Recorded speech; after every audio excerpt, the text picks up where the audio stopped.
Hello दोस्तों, welcome to my channel. इस video में मैं आपको बताऊंगा कि कैसे हम दो शीट्स को कंपेयर कर सकते हैं जो कि एक सेम वर्कबुक के अंदर अवेलेबल हैं। तो हम इनको साइड बाय साइड कंपेयर करेंगे। तो आइए शुरू करते हैं।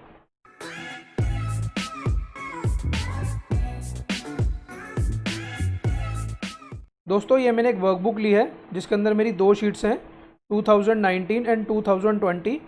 मुझे इन दोनों शीट्स को आपस में कंपेयर करवाना है।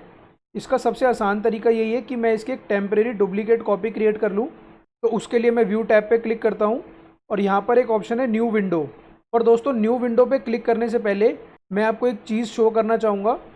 अभी जो इस वर्कबुक का नाम है वो है compare two sheets in same workbook. इसके आगे 1 या 2 नहीं लिखा है, बट जैसे ही मैं न्यू विंडो पे क्लिक करूँगा अब इसका जो नाम है वो चेंज हो गया है। इसके आगे :2 लिखा आ गया है। और जैसे ही मैं ये जो नीचे मेरा एक्सेल शो हो रहा है मैं इसके ऊपर अपना कर्सर लेके जाता हूँ तो अब ये मुझे दो शीट्स दिखा रहा है। और अगर मैं इस पर क्लिक करता हूँ तो इसके आगे जो नेम है उसके आगे :1 लिखा है।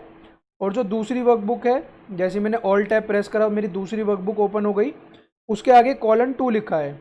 यानी कि इसने जो मेरी वर्कबुक थी उसकी एक डुप्लीकेट कॉपी क्रिएट कर दी और इसने दो वर्कबुक को बाइफिकेट करने के लिए एक के आगे :1 लिख दिया और एक के आगे :2 लिख दिया। मैं फिर से व्यू टैब पे गया और इस बार मैंने व्यू साइड बाय साइड पे क्लिक करा। जैसे ही मैंने व्यू साइड बाय साइड पे क्लिक करा इसने मेरी दोनों वर्कबुक को आमने सामने रख दिया। दोस्तों, रियलिटी में ये वर्कबुक एक ही है। ये जो इसकी डुप्लीकेट कॉपी क्रिएट हुई है ये टेम्परेरी कॉपी है। ये सिर्फ इसलिए है कि ताकि हम इन शीट्स को आपस में कंपेयर कर सकें। तो एक में मैं 2019 का डेटा ओपन रहने देता हूँ और दूसरी वर्कबुक में 220 वाला डेटा सेलेक्ट कर लेता हूँ। हम इन दोनों को आपस में कंपेयर कर सकते हैं। इसके अंदर एक और ऑप्शन भी होता है। मैं एक शीट को बड़ा करता हूँ मैक्सिमाइज पे क्लिक करके। मैं फिर से व्यू टैब पे जाता हूँ। ये आप देख रहे हो एक ऑप्शन सेलेक्ट है सिंक्रोनाइज स्क्रोलिंग का। तो मैं इसे वापस मिनिमाइज़ करता हूँ। इससे दोस्तों क्या होता है, जैसे मैं अगर किसी सेल पे क्लिक करता हूँ या और मैं अपने माउस से स्क्रॉल डाउन करता हूँ तो आप देख रहे हो कि दोनों वर्कबुक में स्क्रॉल डाउन सेम टाइम पे हो रहा है। ऐसे अगर मैं राइट में भी स्क्रॉल करता हूँ तो भी दोनों में सेम स्क्रॉलिंग हो रही है। ये इसलिए है क्योंकि अभी वो जो सिंक्रोनाइज स्क्रॉलिंग का ऑप्शन है वो सेलेक्ट है। अगर मैं उसको ऑफ़ करना चाहता हूँ तो मैं उसको सिंक्रोनाइज स्क्रॉलिंग को ऑफ़ करने के लिए उस पर क्लिक कर सकता हूँ। अभी ये सिंक्रोनाइज स्क्रॉलिंग ऑफ हो गई है। अब मैं अगर एक शीट पे स्क्रॉलिंग करूँगा तो उससे दूसरी शीट पे कोई फ़र्क नहीं पड़ेगा। दोस्तों, ये जो अभी हमारी शीट व्यू हो रही है ये वर्टिकली है। हम इसे हॉरिजॉन्टली भी व्यू कर सकते हैं।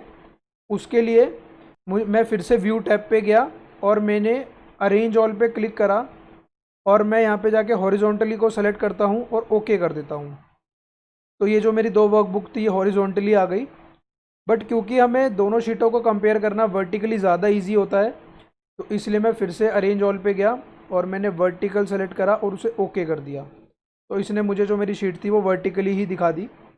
इसके अंदर दोस्तों मैं आपको एक चीज़ और बताता हूँ। जैसे मैं 2019 वाली शीट पे गया और सपोज़ मैंने इसके अंदर रिवेन्यू में सपोज़ कोई अमाउंट चेंज करा और मैंने उस पर एंटर करा। अब मैं इस शीट को क्लोज़ करता हूँ तो मैंने क्रॉस पे क्लिक करा तो दोस्तों इसने मुझे सेव का ऑप्शन नहीं दिया। बट एक्सेल में बाय डिफ़ॉल्ट हमेशा ऐसा होता है, अगर हम शीट के अंदर कुछ भी चेंज करके उसको क्लोज़ करते हैं तो एक्सेल हमें एक पॉपअप देता है कि do you want to save this change.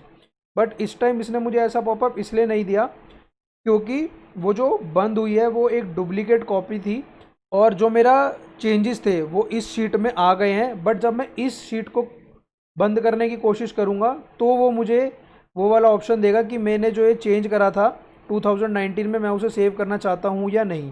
तो दोस्तों, ये था हमारा compare two sheet in same workbook, जिसके अंदर मैंने आपको उसको वर्टिकली करके दिखाया, हॉरिजॉन्टली करके दिखाया।